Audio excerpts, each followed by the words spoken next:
El quinto piso no existe, pero todos terminan ahí. ¿Alguna vez te has despertado en un hotel y has sentido que alguien ya estaba dentro de tu habitación? ¿Y si te dijera que hay un lugar donde eso no es una sensación, sino una certeza? Nadie sabe exactamente cuándo empezó, pero todos coinciden en algo inquietante. En ese hotel, los huéspedes no siempre se van solos, y algunos nunca se van. El Hotel Monteluz parecía un refugio perfecto desde fuera, elegante, silencioso, casi olvidado por el tiempo. Pero los empleados evitaban el quinto piso como si estuviera maldito, aunque nadie lo admitía en voz alta. Las cámaras de seguridad fallaban siempre a la misma hora, mostrando estática durante exactamente 3 minutos. En ese intervalo, ocurrían cosas que nadie lograba explicar. Y lo peor era que, después de esos minutos, algo siempre cambiaba. Clara, una de las recepcionistas nocturnas, fue la primera en notar que las llaves de ciertas habitaciones desaparecían solas. Pensó que era un error del sistema, hasta que una noche vio una puerta abrirse sin que nadie estuviera frente a ella. El sonido fue lento, arrastrado, como si algo dudara antes de entrar. Revisó el registro y la habitación llevaba semanas sin huéspedes. Aún así, desde dentro, alguien cerró la puerta. Días después, un huésped llamado Tomás bajó corriendo al lobby, pálido y temblando, diciendo que alguien respiraba junto a su cama. Juró que no estaba soñando, que incluso sintió el peso hundiendo el colchón a su lado. Clara intentó calmarlo, pero cuando revisaron la habitación, encontraron una marca profunda en la almohada, como si una cabeza hubiera estado apoyada allí durante horas. Y la ventana estaba abierta, aunque estaba sellada desde hacía años. El problema creció cuando comenzaron a escucharse pasos en los pasillos vacíos del quinto piso, siempre a las 3:13 de la madrugada. No eran pasos normales, eran irregulares, como si alguien arrastrara algo pesado. Los huéspedes empezaron a irse antes de tiempo, dejando sus pertenencias atrás. Algunos afirmaban haber visto una silueta quieta al final del pasillo, observando, pero cuando parpadeaban, ya no estaba. El dueño del hotel, desesperado por las pérdidas y los rumores, finalmente tomó una decisión que llevaba tiempo evitando. Llamó a un equipo especializado en lo imposible, personas que no hacían preguntas, solo cazaban. Nadie en el hotel sabía exactamente qué iban a enfrentar, pero algo, en el quinto piso, parecía haber estado esperando ese momento, y esa noche, los pasos comenzaron más temprano de lo habitual. La noche en que llegaron, el hotel parecía más silencioso de lo normal, como si contuviera la respiración. Nadie vio entrar al equipo, pero todos sintieron un cambio en el ambiente. Eran 4. Mateo, el líder. Lucía, la sensitiva. Ramiro, el técnico. Y Elías, el escéptico. No vestían como en las películas, pero llevaban algo más peligroso: experiencia. Y desde el primer paso en el lobby, Lucía se detuvo en seco. Dijo que no estaban solos, que algo los estaba observando desde arriba, sin moverse. Mateo intentó mantener la calma, pero pidió acceso inmediato al quinto piso. Clara dudó antes de entregar la llave, como si supiera que eso empeoraría todo. El ascensor tardó más de lo normal en subir, deteniéndose entre pisos sin razón. Y durante esos segundos, alguien susurró dentro de la cabina. Cuando las puertas finalmente se abrieron, el pasillo estaba oscuro, aunque las luces estaban encendidas. Ramiro revisó su equipo, detectando picos de energía que no tenían explicación lógica. El aire era más frío, pesado, difícil de respirar.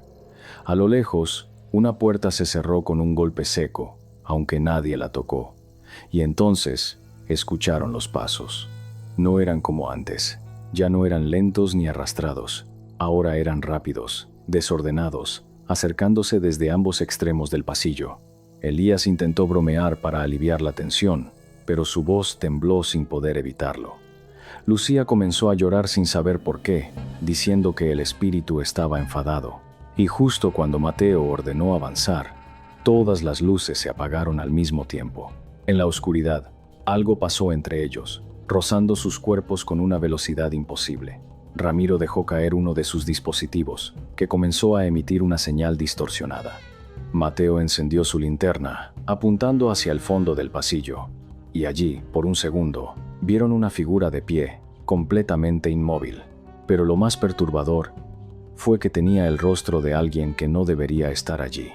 Antes de que pudieran reaccionar, una puerta se abrió sola detrás de ellos, golpeando la pared con violencia. Desde dentro se escuchó una voz infantil, llamando por ayuda. Lucía susurró que eso era una trampa, que no debían entrar. Pero la voz repitió su nombre, esta vez más fuerte, más desesperada. Y Mateo, dudando solo un instante, cruzó el umbral. La habitación estaba completamente oscura, pero el aire dentro era distinto, más denso, casi vivo. Mateo avanzó primero, sintiendo cómo cada paso parecía hundirse en el silencio. La puerta se cerró de golpe detrás de ellos, dejando a Ramiro y Elías afuera, gritando sin respuesta. Lucía cayó de rodillas, tapándose los oídos mientras susurraba que ya era demasiado tarde. Y entonces, la voz infantil dejó de sonar. En su lugar, un susurro grave llenó la habitación, repitiendo frases que nadie lograba entender. Las paredes comenzaron a vibrar levemente, como si algo se moviera dentro de ellas. Mateo apuntó su linterna hacia la esquina, donde una figura comenzaba a formarse lentamente. No tenía una forma clara, pero su presencia era insoportable, como mirar algo que no debía existir. Y cuando la luz la tocó, la figura sonrió. Afuera, Ramiro intentaba forzar la puerta mientras Elías golpeaba con desesperación, pero algo la mantenía sellada. Los equipos comenzaron a fallar, mostrando lecturas imposibles que subían sin control. Desde el pasillo, los pasos regresaron, pero esta vez eran muchos, como si no fuera un solo espíritu. Elías giró lentamente, dándose cuenta de que no estaban solos en ese piso, y en el reflejo de una ventana, vio varias siluetas acercándose detrás de él. Dentro de la habitación, Mateo sintió una presión en el pecho, como si algo invisible lo estuviera sujetando. La figura avanzó, cambiando su forma hasta adoptar rostros conocidos, rostros del hotel, huéspedes, empleados, desaparecidos. Lucía gritó al reconocer a Clara entre ellos, aunque ella seguía abajo en recepción. Entonces entendieron la verdad. El espíritu no era uno, era todos los que nunca se habían ido. La puerta finalmente se abrió sola, pero ya no había nadie intentando salir. El pasillo quedó en silencio absoluto, como si todo hubiera terminado. A la mañana siguiente, Clara subió temblando al 5º piso, encontrando las herramientas tiradas y las luces encendidas. No había rastro del equipo, ni señales de lucha. Solo una nueva marca en una de las habitaciones, 4 hendiduras en la almohada. Esa misma noche, el hotel volvió a abrir como si nada hubiera pasado. Los nuevos huéspedes llegaron sin saber lo que realmente ocurría en ese lugar. A las 3:13, las cámaras fallaron otra vez durante 3 minutos exactos. Y cuando la imagen regresó, en el pasillo del 5º piso, ahora había 4 figuras más, completamente inmóviles, mirando hacia la cámara, esperando a los siguientes. ¿Y si todo lo que viste apenas fue el comienzo? Porque hay algo que nadie te dijo sobre el Hotel Monteluz, algo que ni siquiera los que desaparecieron lograron entender a tiempo. El verdadero problema no era entrar al 5º piso. El verdadero problema era que el 5º piso ya estaba dentro de ellos. 2 noches después, un nuevo empleado fue asignado al turno nocturno sin recibir advertencias.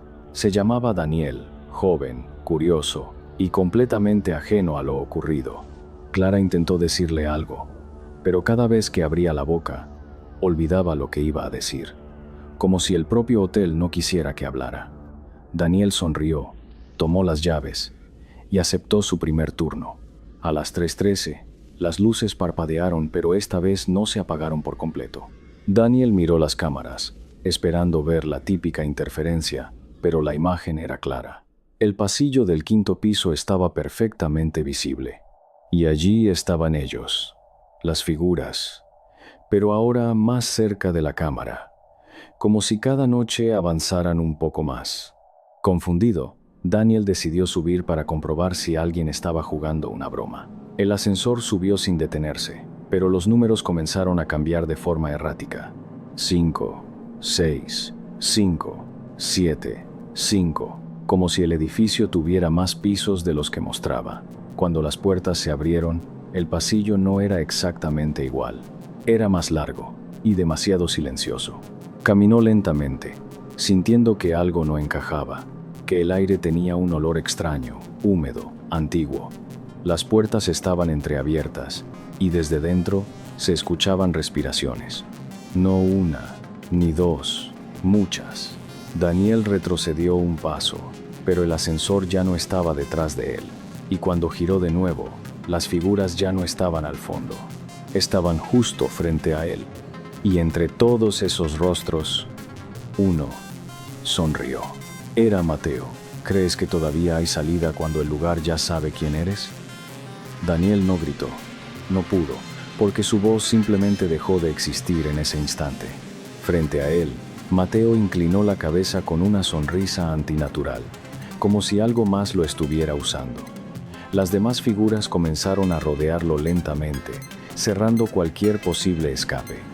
Y en ese círculo, todas las respiraciones se sincronizaron con la suya. Intentó correr, pero el pasillo cambió, alargándose como un túnel sin fin. Las puertas comenzaron a cerrarse una por una, marcando un ritmo seco, inevitable. Cada vez que miraba atrás, las figuras estaban más cerca, pero no caminaban. Simplemente aparecían más cerca. Y entonces escuchó su propio nombre, susurrado desde dentro de una de las habitaciones. Contra todo instinto, Daniel abrió la puerta. Dentro no había nadie, solo un espejo antiguo apoyado contra la pared. Su reflejo lo miraba fijamente, pero había algo mal, no respiraba igual. Cuando levantó la mano, el reflejo tardó un segundo en imitarlo, y justo antes de copiar el movimiento, sonrió primero. El golpe lo lanzó contra la pared sin que nadie lo tocara. Sintió manos invisibles sujetándolo, arrastrándolo hacia el espejo. Intentó resistirse, pero su cuerpo dejó de responder como si ya no le perteneciera.